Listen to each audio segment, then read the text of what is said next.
నమస్తే, welcome to people TV news bulletin. ముందుగా headlines చూద్దాం. ఖైరతాబాద్ లో 70 అడుగుల మహాగణపతి నమూనాను శుక్రవారం ఆవిష్కరించారు.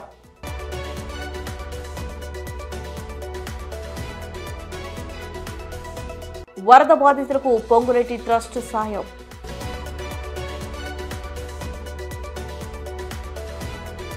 ఆర్టిఫిషియల్ ఇంటెలిజెన్స్ కు హైదరాబాద్ క్యాపిటల్ గా మారాలి ముఖ్యమంత్రి రేవంత్ రెడ్డి. సింగరేణి సోలార్ ప్లాంట్ ఎదుట కాంట్రాక్ట్ సెక్యూరిటీ గార్డులు నిరసన.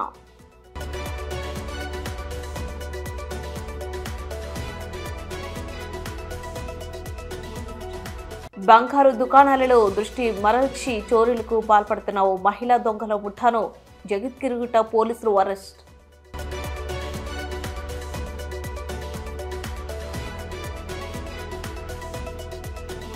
ఖైరతాబాద్ లో 1954లో అడుగు ఎత్తుతో ఏర్పాటు చేసిన మహాగణపతి ఈ ఏడాదితో 70 ఏళ్లైన సందర్భంగా 70 అడుగులు ఎత్తున విగ్రహాన్ని ఏర్పాటు చేశారు. ఈ మేరకు గణపతి నమూనాను శుక్రవారం ఆవిష్కరించారు.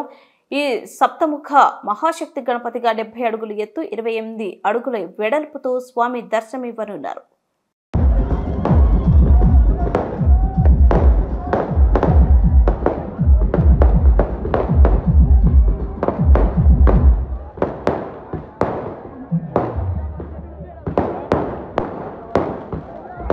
పాలేరు నియోజకవర్గ ముంపు బాధితులకు ప్రభుత్వ సాయంతో పాటు తన వంతు సాయం కూడా అందించాలనే సదుద్దేశంతో తన తల్లిదండ్రుల పేరిట నెలకొల్పిన పొంగులేటి స్వరాజ్యం రాఘవరెడ్డి ట్రస్ట్ తరపున సాయం చేయాలని తెలంగాణ రెవెన్యూ విపత్తు నిర్వహణ శాఖల మంత్రి పొంగులేటి శ్రీనివాసరెడ్డి నిర్ణయించారు.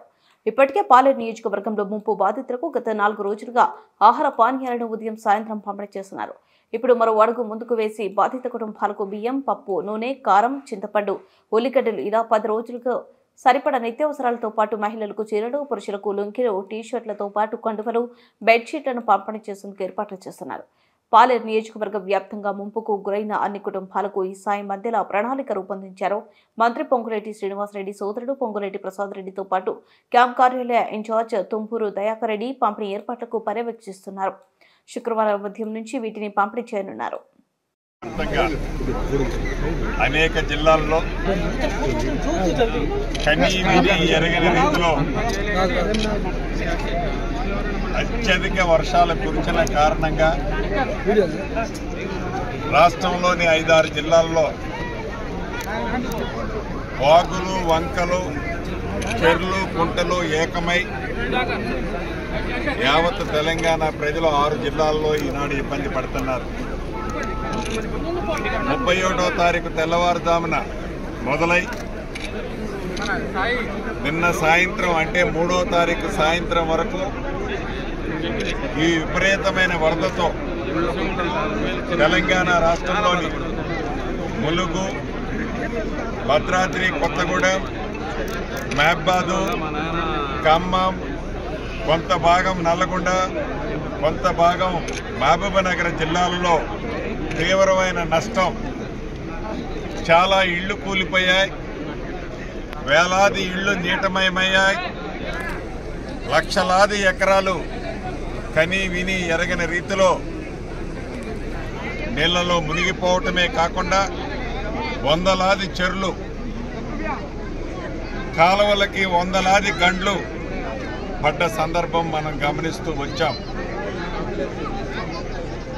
ఈ విపత్తుని దేశ విపత్తుగా పరిగణించాలని గౌరవ ముఖ్యమంత్రి గారు, కేబినెట్ మంత్రులు నిర్ణయించి 2 రోజుల క్రితమే కేంద్రానికి సుమారు 5,438 కోట్లు ఈ భారీ వర్షాలతో, ఈ విపత్తుతో తెలంగాణ రాష్ట్రంలో నష్టము జరిగిందని వివరించడం జరిగింది. గౌరవ ముఖ్యమంత్రి రేవంత్ రెడ్డి గారు ప్రధానమంత్రి గారిని స్వయంగా వచ్చి పర్యవేక్షించవలసిందిగా, చూడవలసిందిగా కోరటం జరిగింది. కానీ కేంద్ర ప్రభుత్వం నుంచి ఈ రోజు వరకు ఎటువంటి స్పందన లేదు. కేంద్ర ప్రభుత్వం నుంచి తక్షణ సహాయం కింద 2,000 కోట్ల రూపాయలు కావాలని కూడా అడగటం జరిగింది. దానికి ఉలుకు పలుకు లేదు. చాలా బాధాకరం. అంతేకాదు ప్రధాన ప్రతిపక్షమైన గడిచిన 10 సంవత్సరాలు పరిపాలించిన ఆ పార్టీ బీఆర్ఎస్ పార్టీ నాయకులు కూడా శవ రాజకీయాలు, బురద రాజకీయాలు చేసుకుంటూ ఏదైతే మా అధికారులు, మా నాయకులు, మా కార్యకర్తలు మేము పడుతున్న కష్టాన్ని వక్రీకరించి కేవలం రాజకీయ లబ్ధి కోసమే తగిన టైంలో తగిన విధంగా స్పందించలేదనటం చాలా బాధాకరం. సుమారు ఇప్పటి వరకు రాష్ట్ర వ్యాప్తంగా 26 మంది ఈ వరద ప్రాంతాల వరద వల్ల చనిపోవటం జరిగింది. దాంట్లో భాగంగా ఇప్పుడు మనం వైరా నియోజకవర్గంలోని కారేపల్లి మండలం గంగారాం తండాలో ఉన్నాం. ఇక్కడ భావి భారతదేశానికి ఒక తేజస్సులాగా ఎలిగిన వ్యవసాయంలో ఒక మంచి సైంటిస్టు అశ్విని, వారి తండ్రి మోతీలాల్ గారు ఇద్దరు 31వ తారీఖు తెల్లవారుజాము 4 గంటలకి హైదరాబాద్ ఎయిర్పోర్ట్కి వెళ్లేటప్పుడు కారులో వెళ్తుంటే ఉధృతంగా ఆకేరు వాగు రావటం వల్ల తను ఆ వాగులో తన తండ్రి తను కారుతో సహా కొట్టుకుపోయారు. చాలా బాధాకరం. ప్రపంచ సాంకేతిక రంగంలో ఆర్టిఫిషియల్ ఇంటెలిజెన్స్ ను నవతరం కొత్త పూంతలు తొక్కేస్తుందని, సరికొత్త ఆవిష్కరణలే ప్రపంచానికి నవ్య పదోన్ని నిర్దేశిస్తాయని, ప్రజల జీవితాల్లో మార్పులు తెస్తాయని ముఖ్యమంత్రి రేవంత్ రెడ్డి అన్నారు. ఏఐ ఇంటెలిజెన్స్ తో భవిష్యత్తుకు బలమైన పునాది పడుతుందని, కృత్రిమ మేధాపై అంతర్జాతీయ సదస్సును హైదరాబాద్ లో నిర్వహిస్తుండడం వల్ల విప్లవాత్మక మార్పులకు నగరం గమ్యస్థానం కానుందని తెలిపారు. హైదరాబాద్ మాదిరిగానే మరే నగరము ఇందుకు సిద్ధంగా లేదని అన్నారు. హైదరాబాద్ లోనే హెచ్ఐసిసిలో 2 రోజుల పాటు జరిగే ఏఐ గ్లోబ్ సమ్మిట్ అట్టహాసంగా ప్రారంభమైంది. సీఎం రేవంత్ రెడ్డి సమ్మిట్ ను ప్రారంభించారు. ప్రపంచ దిగ్గజ ఐటీ కంపెనీల ప్రతినిధులు, పారిశ్రామికవేత్తలు, ఏఐ నిపుణులు సహా సుమారు 2000 మంది పాల్గొన్నారు.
Thank you, Sridhar Babu Garu and Jayesh Ranjan.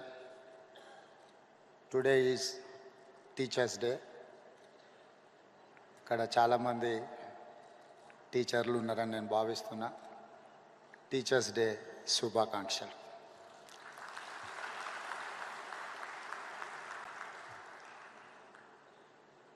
Honored guests, esteemed colleagues, and AI experts. Nothing will change society and lives as technology and innovation. When first railway train and engine were invented, it changed the world. The first aeroplane changed the world forever. The innovation of electricity or bulb, TV, camera, computer, they all changed the world. Today, a greatest of technology innovation is here, artificial intelligence. When any new technology comes, it brings both hope and fear. Hope of how it will make our lives better and fear of disruption of jobs.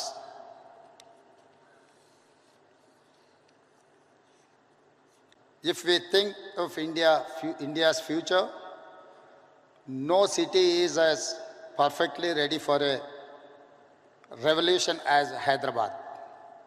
In our city, we not only embrace future, but we also create it.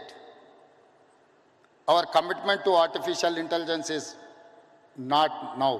We have already taken big steps for AI. We want to lay a strong foundation for our future. Telangana AI Mission or TAIM in partnership with NASSCOM will help us implement AI framework in Telangana. We will continue to bring government and industry experts together to drive innovation. The AI Summit today in Hyderabad is our declaration. We are ready for AI. We will create AI's future and set standards. I welcome all of you to the city of the future. Let us all come together and script a great new future. Thank you. Khammam జిల్లా సింగరేణి మండలం ఉసిరికాయపల్లి Singareni solar power plant వద్ద తమని విధుల నుంచి తొలగించడం అన్యాయమని వెంటనే విధులకు తీసుకోవాలని కాంట్రాక్టర్ సెక్యూరిటీ గార్డులు గురువారం డిమాండ్ చేశారు. గత 8 నెలలుగా 30 మంది కార్మికులు సోలార్ ప్లాంట్ల వద్ద వాచ్మెన్లుగా విధులు నిర్వహిస్తున్నారు. ఇలాంటి కారణం లేకుండా తొలగించారని కార్మికులు చెబుతున్నారు. కార్మికుల తరపున కార్మిక సంఘాల నాయకులు మద్దతు పలికారు. సింగరేణి యాజమాన్యం బిహెచ్ఎల్ యాజమాన్యులు భూములు కోల్పోయిన సోలార్ ప్లాంట్ కింద రైతులు పిల్లలతో పుట్టగొట్టే ప్రయత్నం చేసి ఆటలు ఆడుకుంటుందని అన్నారు. ఈ కార్యక్రమంలో పోలంపల్లి సర్పంచ్ భద్రు నాయక్తో పాటు కార్మిక నాయకులు పాల్గొన్నారు. నా పేరు కిరణ్. ఖమ్మం జిల్లా సింగరేణి మండలం ఉసిరికాయలపల్లి గ్రామ పంచాయతీ పరిధిలో ఉన్నటువంటి ఈ సోలార్ సిస్ ప్లాంట్లో మేము గత జనవరి 5వ తారీఖున ఒక ప్రైవేట్ సెక్యూరిటీ గార్డ్గా ఇక్కడ రిక్రూట్మెంట్ అయినాం. అయితే 8 నెలలుగా ఎన్నో ఉడిదడుకులు, ఎన్నో పాములు, తేళ్లు, దొంగల భయాలతోటి ఇక్కడ పనిచేయడం జరిగింది. అయితే ఎటువంటి ముందస్తు సమాచారము లేకుండా ఒక్క మెసేజ్ తోటి మమ్మల్ని తొలగించడం జరిగింది. ఎందుకు తొలగించారు అనే విషయం మీద మేము అడిగిన వాళ్ళు మాకు ఎటువంటి సమాచారం ఇవ్వలేదు. కనీసం వాళ్ళని ప్రసిద్ధమన్నా కూడా ఏ సారు కూడా మా ముందు వచ్చి నిలబడతలేరు. ఈ విషయాన్ని మీరందరూ కలిసి తగిన న్యాయం చేకూరుస్తారని నా అభిప్రాయం. యాజమాన్యం బిహెచ్ఎల్ సోలారిస్ కంపెనీలో నాటకాలు ఆడుతూ ఉన్నాయి. ఇక్కడ దొంగతనాలు జరుగుతూ ఉంటే ఒక పక్క పాముల బాధ, ఒక పక్క తేళ్ల బాధ, ఒక పక్క దొంగలు ఇక్కడ ఉన్నటువంటి వైర్లను దొంగలించడానికి తలవార్లతో వస్తే వాళ్ళ ప్రాణాలను లెక్క చేయకుండా ఈ ఆస్తుల్ని కాపాడి గత 2 నెలలుగా సోలార్లో దొంగతనాలు లేకుండా చూస్తున్నటువంటి ఈ 3 రోజులుగా పని లేకుంటున్న 35 సెక్యూరిటీ గార్డుల కుటుంబాలు ఇక్కడెక్కడో ఆకాశం నుంచి ఊడిపడలే. ఈ ఓసీ ప్రభావిత ప్రాంతాల్లో భూములు కోల్పోయినటువంటి నిర్వాసితుల కార్మికుల పిల్లలు వ్యవసాయాధారంగా చేసుకుని జీవిస్తున్నటువంటి ఈ భూములను లాక్కొని సింగరేణి యాజమాన్యం ఇక్కడ ప్లాంట్ నిర్మాణం చేసింది. ఈ ప్లాంట్లో కనీసం సెక్యూరిటీ గార్డులు కూడా కాపలా చేసి జీవించాల్సిన అవకాశం లేకుండా చేస్తున్నది. ఇప్పటికే ఈ సమస్యని జటిలం కాకుండా చూడాల్సిందిగా 2 సంఘాలుగా మేము వారికి విజ్ఞప్తి చేస్తాను. ఈ పోరాటం ఉధృతం అయ్యేంత వరకు కాకుండా తక్షణమే ఈ సమస్యను పరిష్కరించి సానుకూలంగా వారికి ఉద్యోగాలు కల్పించాల్సిందిగా ఇక్కడ నిర్వాసితుల తరపున, ప్లాంట్ తరపున, 35 కార్మికుల కుటుంబాల తరపున, మా IFTO-CIT తరపున సింగరేణి యాజమాన్యానికి, BHELకి, సోలారిస్ యాజమాన్యాలకు కూడా విజ్ఞప్తి చేస్తూ ఉన్నాం. సోలార్ కంపెనీలో పనిచేస్తున్నటువంటి సెక్యూరిటీ గార్డులను ఏమాత్రం సమాచారం ఇవ్వకుండా ఉద్యోగాల నుండి తీసేస్తున్నామని యాజమాన్యం ప్రకటించింది. దీని మీద CITU, IFTUగా మేము నిరసన కార్యక్రమాలు చేపట్టాం. GM ఆఫీస్ ముందు ఆందోళన చేశాం. SO2 GM గారికి కూడా వినతి పత్రం ఇచ్చాం. వారు సమస్యను పరిశీలించి పరిష్కరిస్తామని చెప్పారు. నేటికి 3 రోజులైంది, ఏమీ కాలేదు. కాబట్టి తక్షణం ఎవరినైతే తొలగించారో వాళ్ళందరినీ కూడా రీఇన్స్టిట్యూట్ చేయాలని 2 సంఘాలుగా మేము డిమాండ్ చేస్తున్నాం. జగద్గిరిగుట్ట పోలీస్ స్టేషన్లో ఏర్పాటు చేసిన మీడియా బాలనగర్ ఏసీపీ హనుమంతరావు వివరాలు వెల్లడించారు. ఖమ్మం జిల్లా గోకరాజుపల్లికి చెందిన బొజ్జగాని జ్ఞానమ్మ బంధువులైన బొజ్జగాని దీనమ్మ, బొజ్జగాని నాగేంద్రమ్మ, వెంకట రమణమ్మ, బాలసాని అశోక్, బాలసాని వెంకటపతితో కలిసి ఓ ముఠాను ఏర్పాటు చేసుకుంది. నగరానికి వచ్చి ఓ కారులో బంగారు దుకాణాల వద్దకు వినియోగదారులకు ప్రవేశించి దుకాణంలో సిబ్బందిని దృష్టి మరల్చి వారిలో ఒకరు అసలు బంగారు ఆభరణాలతో వారు వెంట తెచ్చుకున్న నగరి బంగారు ఆభరణాలతో మార్చివేసి అక్కడి నుండి ఉడాయించేవారు. ఈ విధంగా ఈ ముఠా జగద్గిరిగుట్ట పోలీస్ స్టేషన్ పరిధిలో 3 దుకాణాలు, జీడిమెట్ల పరిధిలో ఓ దుకాణం, చైతన్యపురి పరిధిలో ఓ దుకాణంలో చోరీకి పాల్పడ్డారు. బంగారం దుకాణాలు యాజమాన్య ఫిర్యాదు మేరకు కేసు నమోదు చేసుకున్న పోలీసులు ముఠాలోని 4 సభ్యులను అరెస్ట్ చేశారు. ముఠా నాయకురాలు బొజ్జగని జ్ఞానమ్మ, కారు డ్రైవర్ బాలసాని వెంకటపతి పరారులో ఉన్నారు. గతంలో ఈ ముఠాలోని దీనమ్మపై 11, నాగేంద్రమ్మపై 12, వెంకటరమణమ్మపై 12 కేసులు వివిధ పోలీస్ స్టేషన్లలో నమోదై ఉన్నాయని, నిందితులను కోర్టులో హాజరుపరచనున్నట్లు ఏసీపీ తెలిపారు. ఆగస్టు 27 ఒక అటెన్షన్ డైవర్షన్ కేసు అయింది. అట్లా 3 జ్యువెలరీ షాప్స్లో 4 మొత్తం 5 అఫెండర్స్ కలిసి ఈ యొక్క అటెన్షన్ డైవర్షన్ కేసు చేయడం జరిగింది. అవి వాళ్ళు మదిరాకి సంబంధించినటువంటి ఇరుకలకు సంబంధించిన గ్యాంగ్ వాళ్ళందరూ కూడా, ఆ ప్రొఫెషనల్స్ వాళ్ళందరూ కూడా వాళ్ళు ఎట్లా చేస్తారంటే అక్కడ ఒక వెహికల్ ఎంగేజ్ చేసుకొని ఇక్కడికి వచ్చి ఆ వెహికల్ ఒక చోట పెట్టి ఆ టీమ్స్ 5 టీమ్స్ అయితే ఉన్నారో 2 టీంలుగా విడిపోయి జ్యువెలరీ షాప్స్కి వెళ్ళి వాళ్ళు ఏదైతే ఒరిజినల్ జ్యువెలరీ ఉంటుందో దాన్ని ఆ ప్లేసుల్లో పెట్టి వాళ్ళకి తెలియకుండా వాళ్ళకి సిమిలర్ ఐటమ్స్ రోల్డ్ గోల్డ్ టైప్లో ఫేక్ బంగారం ఐటమ్స్ దాంట్లో పెట్టి వాళ్ళు ఆ వస్తువులు తీసుకొని వాళ్ళు ఎస్కేప్ కావడం జరుగుతుంది. అట్లా వీళ్ళు చాలా కేసులు ఇన్వాల్వ్ అయ్యారు. ఎస్పెషల్లీ మన దగ్గరే జగద్గిరిగుట్ట పోలీస్ స్టేషన్లో 3 కేసులు ఉన్నాయి. జీడిమెట్ల పోలీస్ స్టేషన్ ఒక కేసు ఉంది. అట్లాగే రాచకొండ చైతన్యపురిలో కూడా ఒక 7 మీద కేసు రిజిస్టర్ చేయడం జరిగింది. వాటితో పాటు ఇంకా ఇవి కాకుండా ఒక్కొక్కరి మీద వీళ్ళందరూ అక్యూజులు కూడా ఒక్కొక్కరి మీద 12 కేసులు ఉన్నాయి, పాత కేసులు కూడా. ఈ 3 మన దగ్గర 5 కేసులు కాకుండా వీటితో పాటు పాత కేసులు కూడా ఒక 12 కేసులు ఉన్నాయి. సో వీళ్ళందరినీ కూడా సిపి గారు అవినాష్ మాన్ సార్ సూచనల మేరకు డీసీపీ బాలనగర్ సురేష్ కుమార్ సారు, అట్లాగే డీసీపీ క్రైమ్స్ నరసింహ సారు, అట్లాగే SHO జగద్గిరిగుట్ట క్రాంతి, DI అంజయ్య, అదేవిధంగా అదర్ SIs జగద్గిరిగుట్ట స్టాఫ్ అందరూ కూడా వీళ్ళందరూ సౌజన్యంతో వాళ్ళని CCTV ఫుటేజ్ ద్వారా, వాళ్ళ ఫోన్స్ ద్వారా వాళ్ళకున్న వెహికల్ని ట్రేస్ చేసి వాళ్ళని ఇలా 4 పట్టుకోవడం జరిగింది. అందులో A1 అఫ్స్కాండింగ్ ఉన్నారు, జ్ఞానమ్మ అనే ఆమెను కూడా క్యాచ్ చేస్తాం. ఇప్పుడు మనకు ప్రస్తుతానికి ఒక వెహికల్ సీజ్ అయింది, డిటెక్ట్ అయింది. ఈ బంగారం కూడా డిటెక్ట్ అయ్యింది. మొత్తం ఈ కేసులో మనకు బంగారం ఎంత పోయిందంటే 65 గ్రాములు బంగారం కూడా పోవడం జరిగింది. వీళ్ళని మిగతా వాళ్ళని కూడా మనం పట్టుకుంటే మనకి బంగారం కూడా డిటెక్ట్ అయ్యే అవకాశం ఉంది. ఇది డెఫినెట్లీగా దాంట్లో ఆ విధంగా మేము ఇది ఏదైతే ఫర్దర్గా ఇన్వెస్టిగేషన్ చేసి ఆ లేడీని కూడా పట్టుకుంటాం, మిగతా బంగారం కూడా డిటెక్ట్ చేస్తాం. అటెన్షన్ డైవర్షన్ అంటే వీళ్ళు కస్టమర్స్ లాగా షాపులోకి వెళ్తారు. కస్టమర్స్ లాగా షాపులోకి వెళ్ళి వాళ్ళు ఏ అయితే ఒరిజినల్ బంగారం ఉందో అది ముందుగానే ఆ షాప్లో ఏమేమి ఒరిజినల్ బంగారం ఉందో చూసుకుంటారు. చూసి సిమిలర్ అంటే అదే విధంగా ఏ అయితే ఉన్నాయో వాటిని తీసుకెళ్తారు, వాళ్ళ దగ్గర క్యారీ చేస్తారు. వాళ్ళు కొంచెం వేరే పనులు ఉన్నప్పుడు ఏం చేస్తారంటే వాటిని ఆ ప్లేస్లో పెట్టి ఒరిజినల్ బంగారం వాళ్ళని తీసుకుంటారు. అది వాళ్ళ అటెన్షన్ డైవర్షన్ వాళ్ళ పని. వాళ్ళ దాంట్లో మూడో బిడ్డ ముగించే ముందు హెడ్లైన్స్ మరోసారి. ఖైరతాబాద్లో 70 అడుగుల మహాగణపతి నమూనాను శుక్రవారం ఆవిష్కరించారు.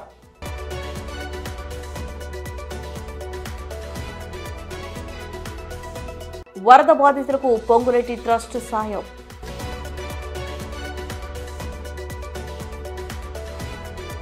ఆర్టిఫిషియల్ ఇంటెలిజెన్స్ కు హైదరాబాద్ క్యాపిటల్ గా మారాలి ముఖ్యమంత్రి రేవంత్ రెడ్డి. సింగరేణి సోలార్ ప్లాంట్ ఎదుట కాంట్రాక్ట్ సెక్యూరిటీ గార్డులు నిరసన.